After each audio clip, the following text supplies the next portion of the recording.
Hi everyone, it's Elizabeth here. So I wanted to do this video in regards to the question or the thought, do people change? And that's a really interesting question because there are some people who think that, people do not change. And there are some people who believe, yes, people can change.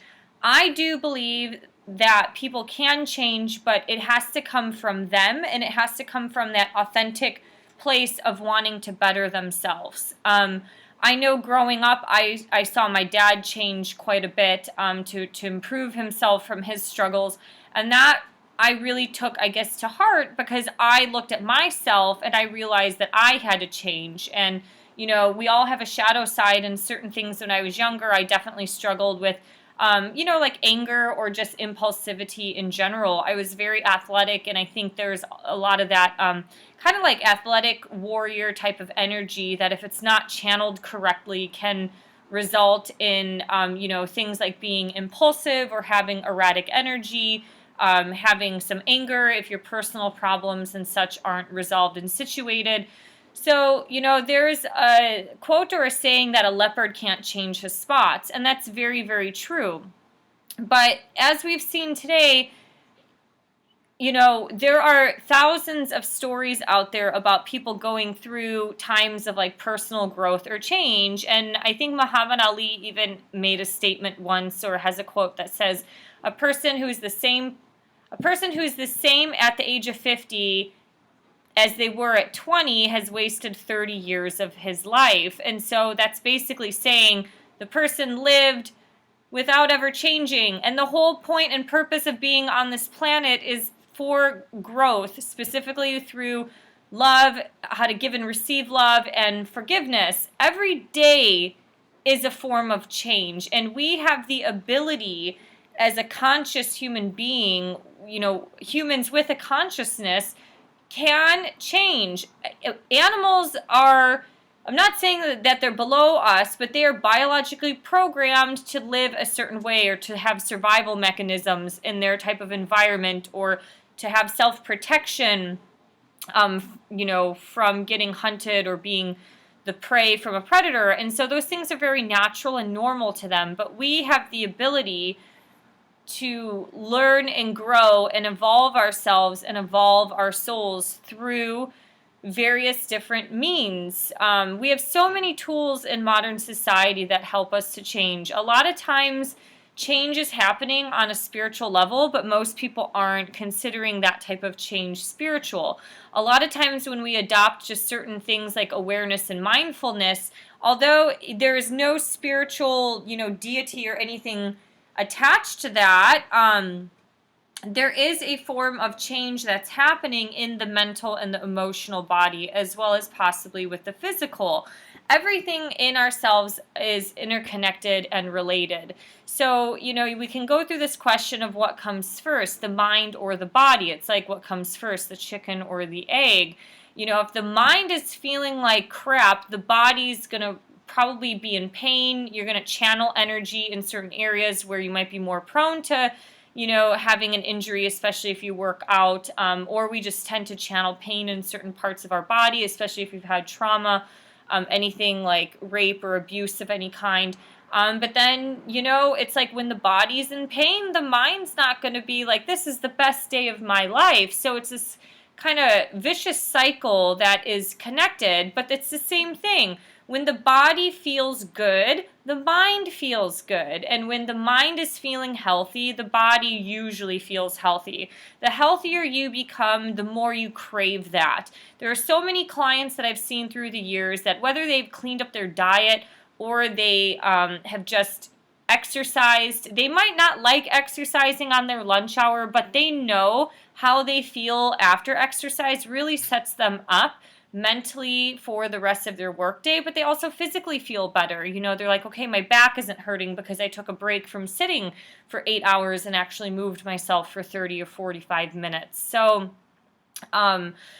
people definitely can change, and a lot of change happens by one first admitting that you have an issue or a problem or something in your life that requires healing.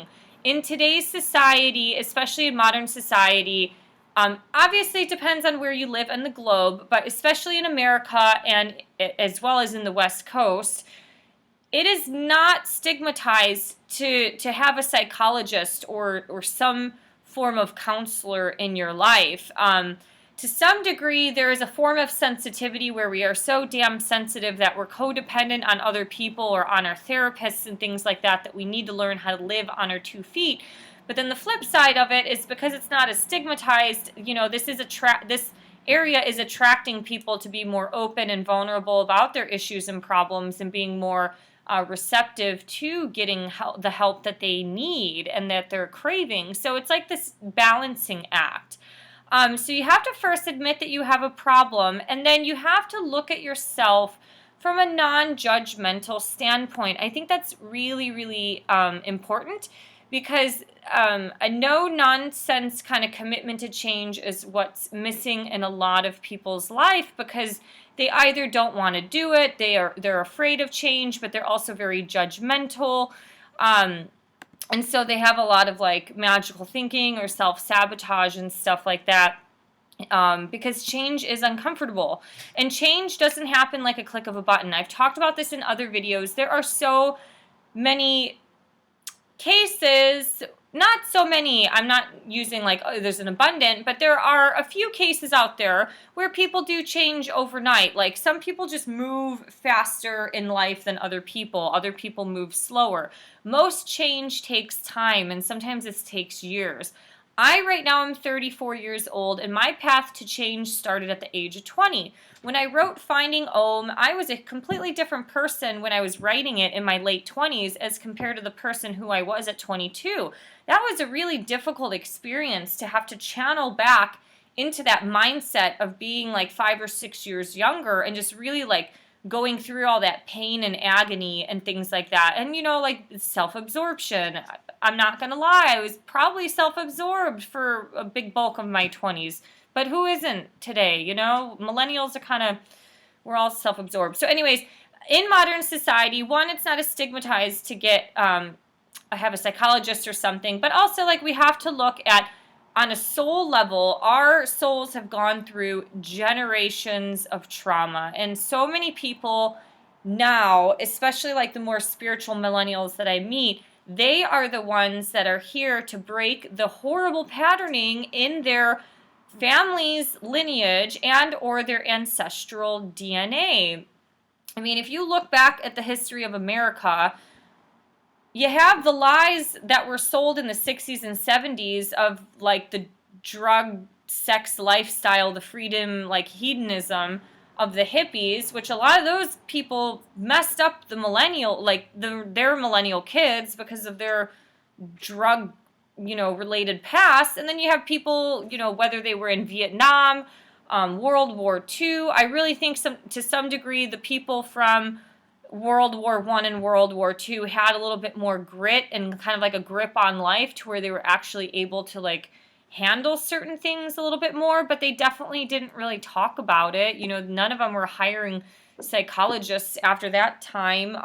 Obviously it wasn't really like a big thing back then, but also like these people had to regenerate society, and a lot of them just, wanted, like, they saw the most horrific parts of human existence, that it's like they just wanted that simple life of wanting a family and setting up humanity for a better generation by working really hard, rebuilding our society, our buildings, our communities, and stuff like that. But there is so much trauma that happens in war. And then, it's no different today, where you see a lot of these guys going to the Middle East and coming back, and then they're definitely left with bad cases of PTSD. And now that the internet has expanded to the way it has, people are getting PTSD in other ways that are just, basic traumatic things that happened in their life that aren't, necessarily rooted or related to war. So we have to look at our situations from a non-judgmental standpoint, and that's kind of the first step to change. The first step to change is understanding that you have an issue that needs to be resolved, but how you're going to do it is kind of the experimental piece. It might be by exercising and improving your diet. It might be through hiring a therapist or going to a support group and things like that. There are so many self-help and healing techniques that are very wonderful, but a lot of them don't help because it continues to protect our self-protection barrier without going to the root of the cause, which is a lot of like healing the wound that's within the heart. I've said this, I don't think I've said this in another video, I think it's just with people in real life, that today I've noticed so many people who are single, especially into the mid-30s or 30s and 40s, and or have, are divorced with children.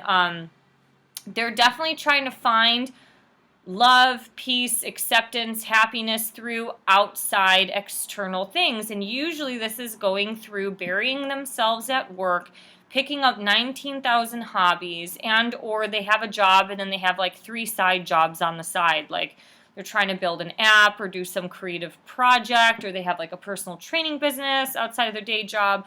So, I think a lot of those things, the burying themselves in work or going back to school, it's like that fulfillment through our intellectual body, but it's not getting into the physical body, which is everything roots back to wounds that come from the heart, whether that's from, neglect or lack of love from your parents, whether that's through a breakup.